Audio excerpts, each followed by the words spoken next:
कैसे प्रतिज्ञा किया है और मिस्र देश से और लाल समुद्र के कैसे दो भाग करके हमारे परमेश्वर ने आगे पीछे होकर अपने दासों के लिए अपना इतना प्रतिज्ञा किया है कि ताकि हम सब कभी ना भूल सके। आइए हम पढ़ें फिलिप्पी 3 अध्याय को 20 और 21। पर हमारा स्वदेश स्वर्ग पर है और हम एक उद्धारकर्ता प्रभु यीशु मसीह के वहां से आने को बाट जोह रहे हैं। वह अपनी शक्ति के उस प्रभाव के अनुसार जिसके द्वारा वह सब वस्तुओं को अपने बस में कर सकता है, हमारी दीनहीन देह का रूप बदलकर अपनी महिमा की देह के अनुकूल बना देगा। आमीन आमीन आमीन आमीन आमीन। बहुत बहुत धन्यवाद जयवीर चौधरी जी आपको। आइए अब हम प्रशस्त समय पर पहुंच गए हैं। आज हमारे बीच में सुभाष चंद्र जी है।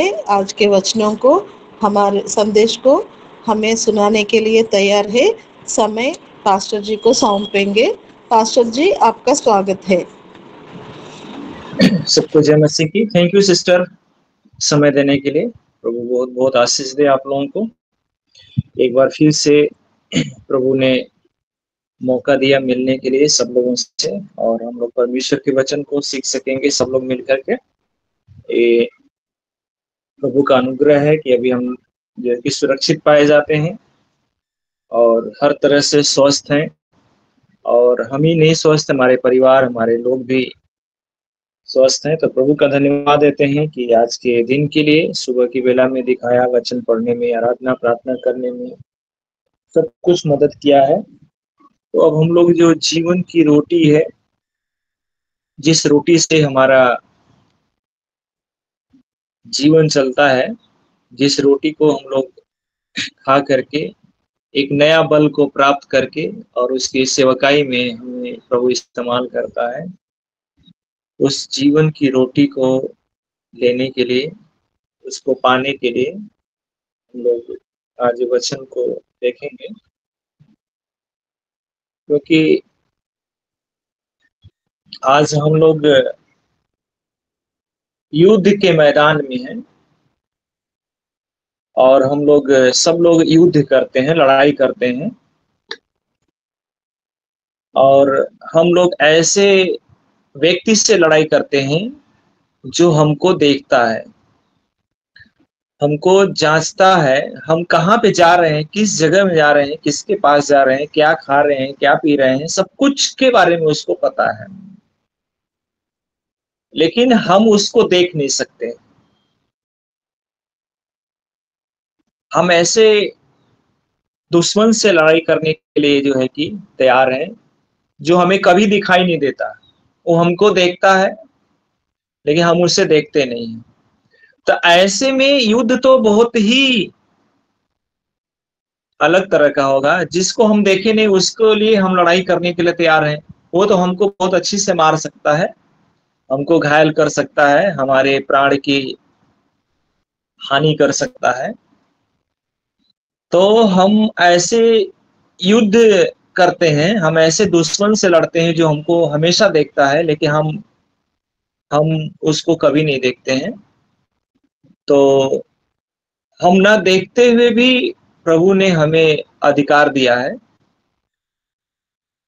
ताकि हम ना देखते हुए भी उससे हम लोग जो है कि जीत जाएं। तो युद्ध करने के लिए जब हम लोग युद्ध के मैदान में हैं, तो जब तक एक योद्धा योजना नहीं बनाएगा, जब तक वो योजना नहीं बनाएगा तब तक वो युद्ध में सफल नहीं होगा। तो परमेश्वर ने भी, प्रभु ने भी हम लोगों को युद्ध करने के लिए एक योजना दिया है, एक तरीका दिया है कि तुम लोग इस योजना के तहत, इस तरीके के तहत अगर तुम युद्ध करोगे, लड़ाई लड़ोगे उससे, तो तुम जीत जाओगे और वो हार जाएगा। और इस चीज को यीशु मसीह ने खुद करके दिखाया। वो हर चीज को अपने चेलों को शिक्षा देने से पहले खुद करता था, उस चीज को खुद करता था और उसके बाद बताता था कि ऐसे किया करो तुम लोग। तो हम लोग भी यीशु मसीह के बेटा और बेटी हैं, पुत्र और पुत्रियां हैं। समय का अभाव है, इसलिए हम लोग समय को देखते हुए, समय को रहते हुए ही सारी बातों को सीखना है, और सिखाने वाले प्रभु हैं। तो हमें युद्ध करने के लिए योजना बनाना, जब तक हम लोग योजना नहीं बनाएंगे असफल हो जाएंगे और युद्ध हार जाएंगे। तो प्रभु ने हमें योजना बनाने के लिए कुछ बातों को सिखाया है, कुछ बातों को बताया है। उसके सामने भी कई चुनौतियां थी, लेकिन उसने सामना करने के लिए हम मनुष्यों को बताया है। तो सबसे पहली जो योजना बनाई जाती है, स्तुति और आराधना। जब हम लड़ने के लिए जाते हैं तो सबसे पहले हमें स्तुति और आराधना एक शत्रु के विरुद्ध हथियार है। शत्रु के विरुद्ध लड़ने का एक हथियार है कि हमारी आत्मा को हमें तैयार करना है। स्तुति आराधना के द्वारा हमें अपनी आत्मा को तैयार करना है। तो इस वचन को हम लोग देख लेंगे, मत्ती रचित सुसमाचार उसका 4 अध्याय 9 और 10 पद को। जिस किसी को मिले तो पढ़ने में मदद करें कृपया। मत्ती रचित सुसमाचार 4 अध्याय 9 और 10 पद को।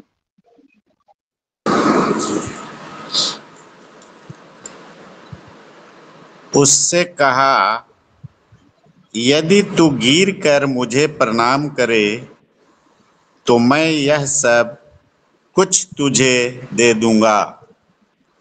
तब यीशु ने उससे कहा, हे शैतान, दूर हो जा, क्योंकि लिखा है, तू प्रभु अपने परमेश्वर को प्रणाम कर और केवल उसी की उपासना कर। हालेलुया, आमीन। प्रार्थना करेंगे। Praise the Lord, praise the Lord, praise the Lord. हमारे प्रभु, हमारे उद्धारकर्ता स्वामी, आपकी बुद्धि की आवश्यकता है प्रभु, आपकी सामर्थ्य की आवश्यकता है प्रभु। तो मुझे आप दीजिए परमेश्वर पिता। आपने जो वचन में कहा है, बुद्धि की घटी हो तो मुझसे मांगो, मैं तुम्हें दूंगा। तो प्रभु आप वचन के अनुसार मुझे बुद्धि दीजिए प्रभु, ताकि हम लोग आज वचनों को जो सीखने के लिए जा रहे हैं प्रभु, आपके पवित्र आत्मा के द्वारा सीख सके प्रभु, और तेरी महिमा कर सके। अनुग्रह दया करें। जब तक वचन का प्रचार होता है प्रभु, पवित्र आत्मा अपने नियंत्रण में लीजिए। इधर उधर की बातों को नहीं, मेरी बुद्धि की बात नहीं, परंतु आपकी बुद्धि की बात यहाँ पे होने पाए। आपकी दया हो यीशु के नाम, आमीन। तो हम लोग देखते हैं कि यीशु मसीह भी कैसे एक उपासना के तहत जो है कि अधिकार को वहां पे लागू किया, और उसने कहा, यदि तू गिर कर मुझे प्रणाम करे तो मैं सब कुछ तुझे दूंगा। यहाँ पे देखिए,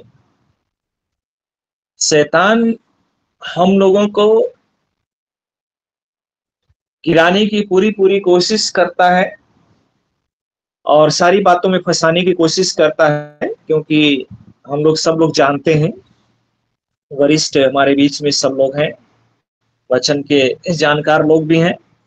तो हम लोग देखेंगे, लेकिन यीशु मसीह ने उससे कहा, हे शैतान, तुम मुझसे दूर हो जा, क्योंकि लिखा है, तू प्रभु अपने परमेश्वर को प्रणाम कर और केवल उसी की उपासना कर। तो जब हम लोग यीशु मसीह की आराधना करेंगे, यीशु मसीह की प्रार्थना करेंगे, तभी हम उससे सफल हो सकते हैं। नहीं तो आकर के यीशु मसीह को भी कह रहा कि तू मुझे प्रणाम कर। अब देखिए उसकी हिम्मत, इतना हिम्मत है कि उसको बोला कि तू मुझे प्रणाम कर, गिर करके प्रणाम कर, तो मैं सब कुछ तुझे दे दूंगा। तो शैतान से लड़ने से पहले, शैतान के कार्य को ध्वस्त करने से पहले हमें प्रभु की आराधना और स्तुति करना बहुत जरूरी है।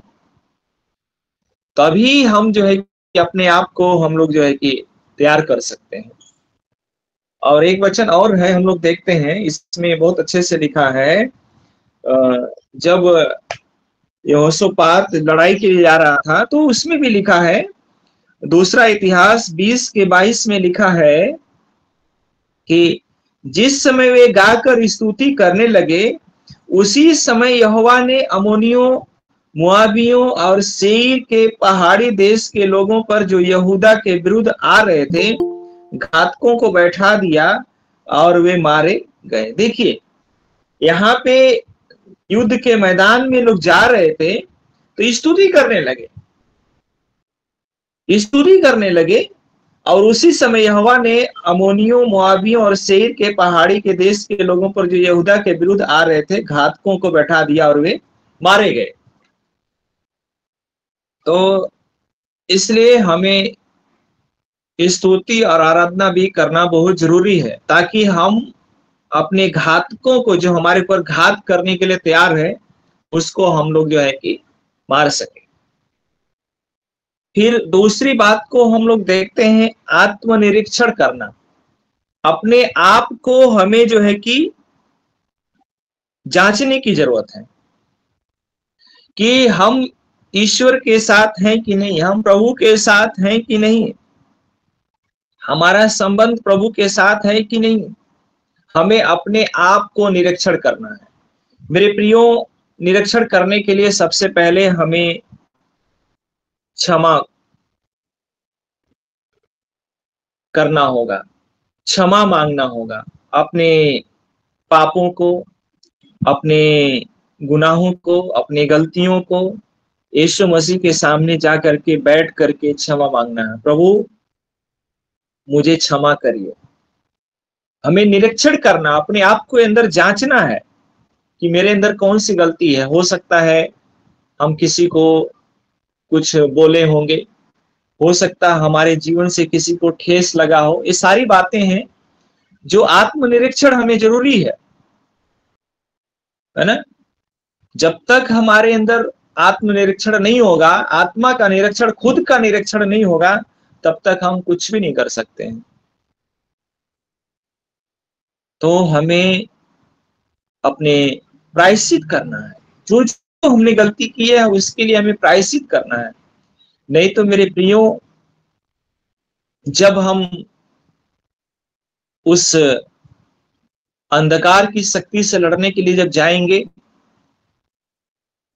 तो वहां पे जो हमारे अंदर गलतियां हैं, जो हमारे अंदर बुराइयां हैं, जो हमने गलत काम किए हैं जिसके बारे में किसी को पता नहीं है, वहां पे वो दुष्ट आत्मा, अंधकार की शक्ति हमारे बारे में पूरा लोगों को बता देगी। जैसे हम लोग देखेंगे प्रेरितों के काम 19:15 में पढ़ेंगे हम लोग। प्रेरितों के काम 15:19 में पढ़ेंगे हम लोग। सॉरी, 19:15 में पढ़ेंगे हम लोग। कोई जन को मिले तो पढ़ें प्रेरितों के काम 19:15। मैं पढ़ रहा हूँ।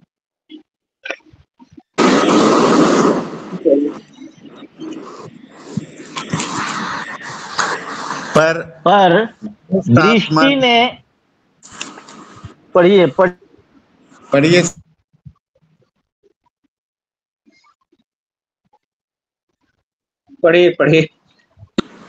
पर दुष्ट आत्मा ने उसको उत्तर दिया, यीशु को मैं जानती हूँ और पौलुस को भी पहचानती हूँ, परंतु तुम कौन हो? बस, आमीन। थैंक यू पास्टर जी। यहाँ पे दुष्ट आत्मा बोल रही है कि हम पौलुस को भी जानते हैं और यीशु को भी जानते हैं, लेकिन तुम कौन हो? हम तुम्हें जानते ही नहीं। मेरे प्रियो, जब तक हमारे अंदर आत्मनिरीक्षण नहीं होगा, जब तक हमारा तैयारी नहीं होगा, तो दुष्ट आत्मा वहां पे बोल देगी। हम बोलेंगे कि तुम यीशु मसीह के नाम में निकल जाओ, तो क्या बोलेगी दुष्ट आत्मा? हम यीशु को जानते हैं। फिर हम बोलेंगे कि जिस अधिकार से पौलुस ने दुष्ट आत्माओं को निकाला था, उस अधिकार से, बोले हम पौलुस को भी जानते हैं, लेकिन तुम कौन हो? हम तुम्हें नहीं जानते। तुम कौन हो? हम तुम्हें नहीं जानते। कारण क्या था वहां पे?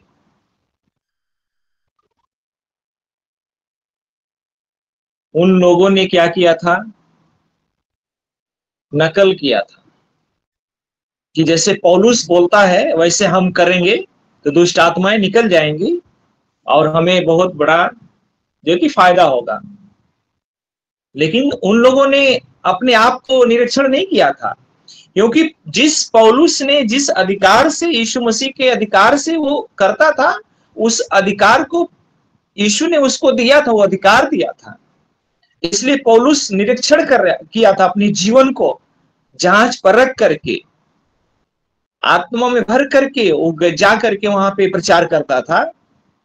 उस जगह में प्रचार कर रहा था और दुष्ट आत्मा निकल रही थी, लेकिन उसके बच्चे बोले कि हम लोग भी ऐसा करेंगे। दुष्ट आत्मा ने क्या बोला? पौलुस को जानते हैं, यीशु को जानते हैं, लेकिन तुम कौन हो भाई? हम तुम्हें जानते ही नहीं। तो यहाँ पे हम जो है कि असफल हो जाएंगे और वहां पे शैतान हमारे ऊपर जो है कि हावी हो जाएगा। इसलिए हमें निरीक्षण करना बहुत जरूरी है कि हम युद्ध के मैदान में हैं, युद्ध लड़ने के लिए जा रहे हैं, और हमारी योजना में जो है कि आत्मनिरीक्षण नहीं है तो हम लोग असफल हो जाएंगे। और तीसरी बात है, अपने अधिकार को समझें।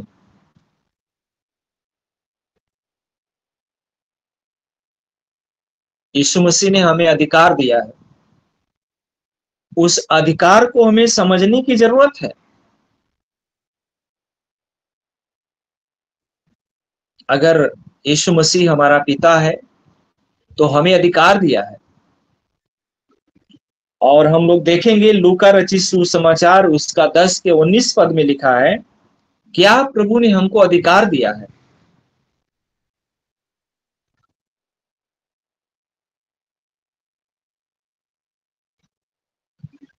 पढ़ेंगे।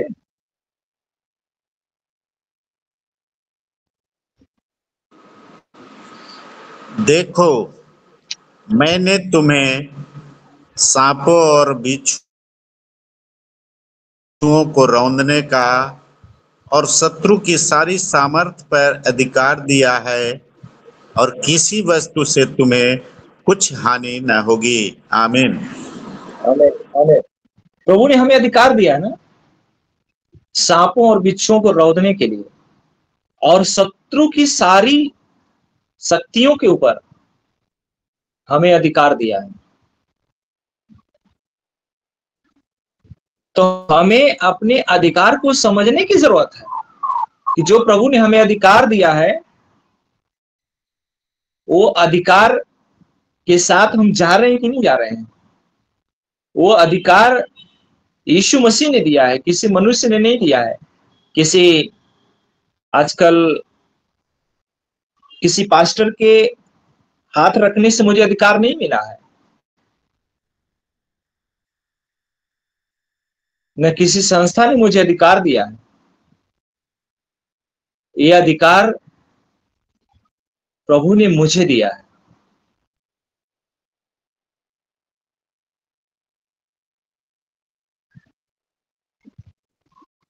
अगर मुझे प्रभु ने अधिकार दिया है, अधिकार के साथ भेजा है युद्ध के मैदान में, तो हम वहां पे सफल हो जाएंगे।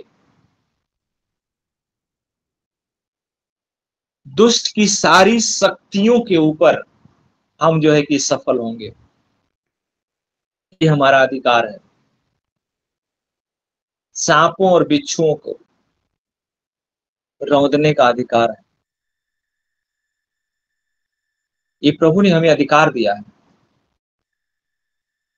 मनुष्य की ओर से नहीं है, ये प्रभु की ओर से दिया गया है। और उसी बात को हम लोग इफिसियों 6 अध्याय में भी देखते हैं।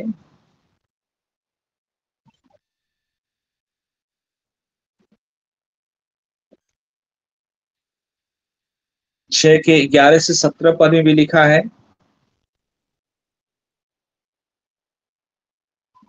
इसमें लिखा है, परमेश्वर के सारे हथियार बांध लो कि तुम शैतान की युक्तियों के सामने खड़े रह सको।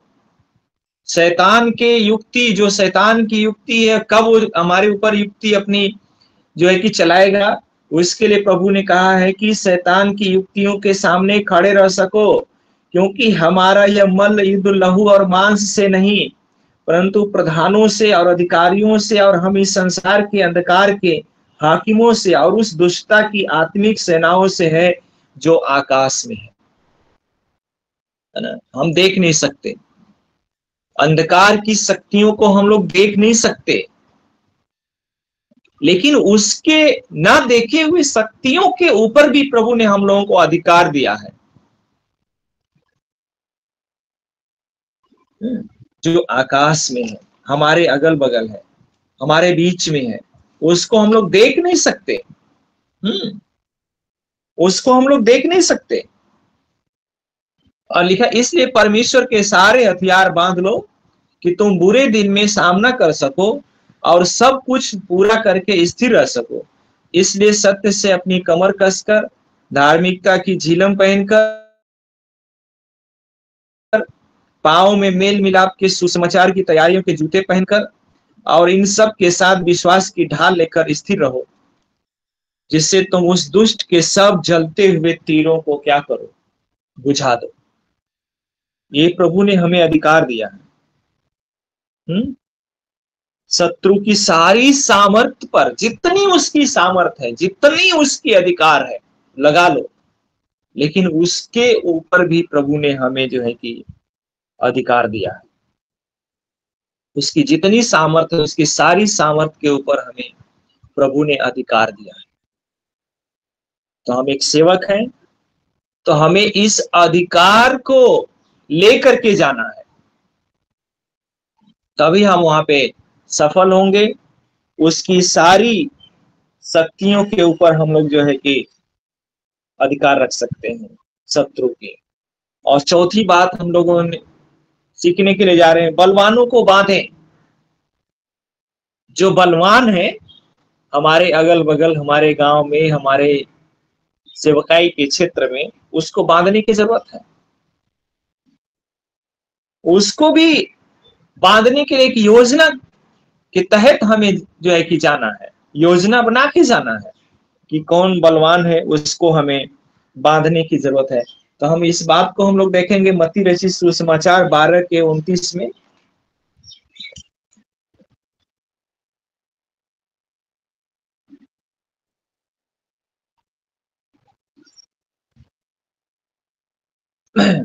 इसमें लिखा है, या कैसे कोई मनुष्य किसी बलवंत के घर में घुसकर उसका माल लूट सकता है, जब तक कि पहले उस बलवंत को न बांध ले, तब वह उसका घर लूट लेगा, है ना। अगर हमें किसी के घर में, किसी के घर को लूटना है, तो हमें क्या करना पड़ेगा, उस बलवंत को बांधना पड़ेगा। जो घर का बलवंत व्यक्ति है, जो बलवान व्यक्ति है, उसको बांधना पड़ेगा, तभी हमें क्या करना है, उस घर को हम लोग बांध सकते हैं, उस घर को लूट सकते हैं, है ना। नहीं तो वो बलवान क्या करेगा, आपको लूटने नहीं देगा, आपको मार के भगा देगा, आपके प्राण की हानि कर सकता है। इसलिए प्रभु ने कहा, या कैसे कोई मनुष्य किसी बलवंत के घर को घुसकर उसका माल लूट सकता है। कैसे लूट सकता है भाई, जब तक हम उसको बांध न ले, तब तक हम उसके घर को लूट नहीं सकते। इसीलिए एक वचन को हम लोग देखेंगे, 18 मत्ती 18 का 18-20 में लिखा है,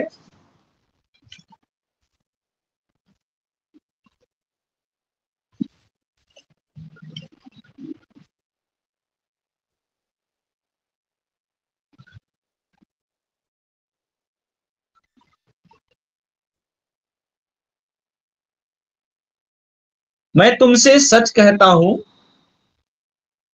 जो कुछ तुम पृथ्वी पर बांधोगे वह स्वर्ग में बंधेगा, और जो कुछ तुम पृथ्वी पर खोलोगे वह स्वर्ग में खुलेगा। फिर मैं तुमसे कहता हूं, यदि तुम में से दो जन पृथ्वी पर किसी बात के लिए एक मन होकर उससे मांगे, तो वह मेरे लिए पिता की ओर से है, स्वर्ग में है, उसके लिए हो जाएगी। क्योंकि जहां 2 या 3 मेरे नाम पर इकट्ठा होते हैं, वहां मैं उनके बीच में होता हूं, है ना।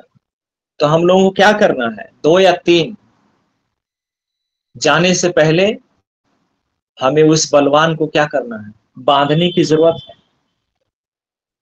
तभी हम लोग जो है कि उसके घर को लूट सकते हैं। नहीं तो मेरे प्रियो,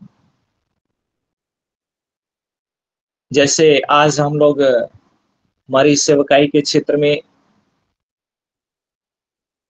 कलीसिया में अलग अलग तरह से लोग होते हैं। जैसे अधिकारी लोग होते हैं, बिशप होता है, पास्टर होते हैं, विश्वासी होते हैं, ऐसे ऐसे होते हैं। तो ऐसे ऐसे दुष्ट आत्मा लोगों के ऊपर भी वो लोग भी अपना अपना क्षेत्र में अपने अपने बलवानों को लगा के रखे होंगे। वो सब देखो, इस एरिया इतना से इतना एरिया तुम्हारा है, इसमें तुम जो है कि कार्य करोगे। उस एरिया में उतना तुम्हारा काम है, उस एरिया में देखो किसी को आने मत देना। उन लोगों का भी एरिया बटा हुआ है, उन लोगों का भी क्षेत्र बटा हुआ है। लेकिन उसके ऊपर भी प्रभु ने हमें अधिकार दिया है, और उस अधिकार के साथ अगर हम नहीं जाएंगे तो हम लोग युद्ध नहीं जीत पाएंगे, युद्ध में असफल हो जाएंगे, हार जाएंगे। इसलिए हमें इस कार्य को करना है। और 5वां बात है कि प्रभु को हमें धन्यवाद देना है। और इस बात को हम लोग देखते हैं फिलिपियों 4:6 में लिखा है,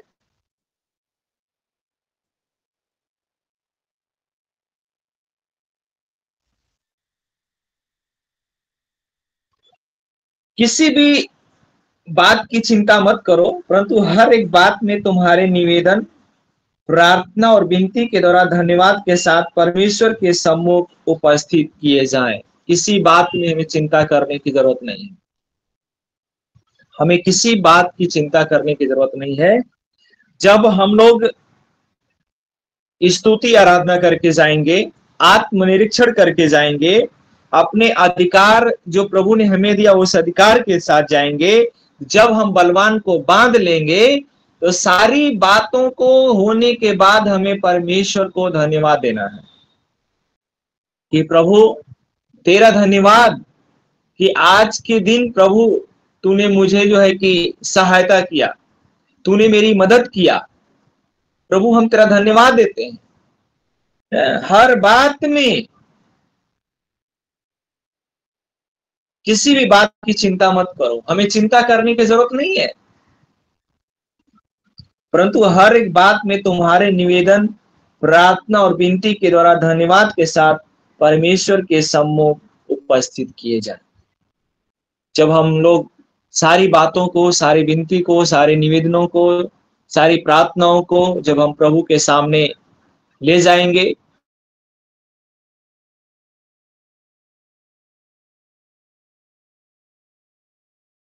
मिला है कि अगर हम ऐसे व्यक्ति से लड़ाई करने के लिए जाते हैं, वो हमको देख रहा है लेकिन हम उसको नहीं देख रहे हैं।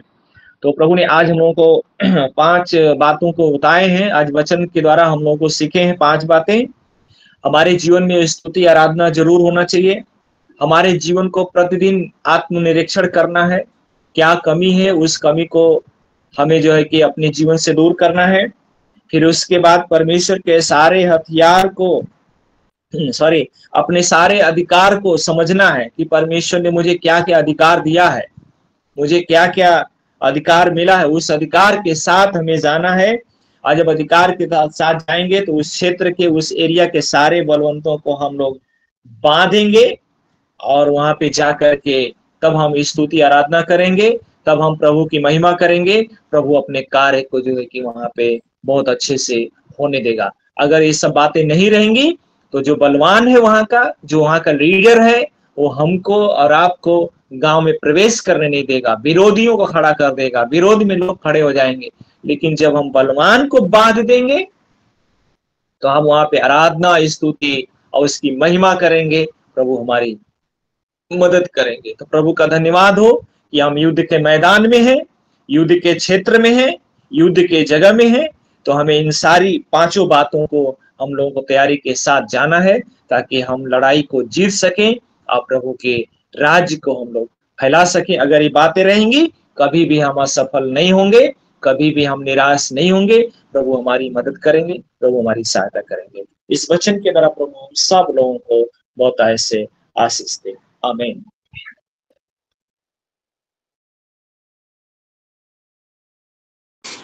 आमीन आमीन। बहुत बहुत धन्यवाद सुभाष चंद्र जी, बहुत श्रेष्ठ वचनों को आज हमने सुना है। प्रार्थना करेंगे। साजन कोशी साहब जी, आप प्रार्थना करेंगे, closing prayer. Okay, praise the Lord.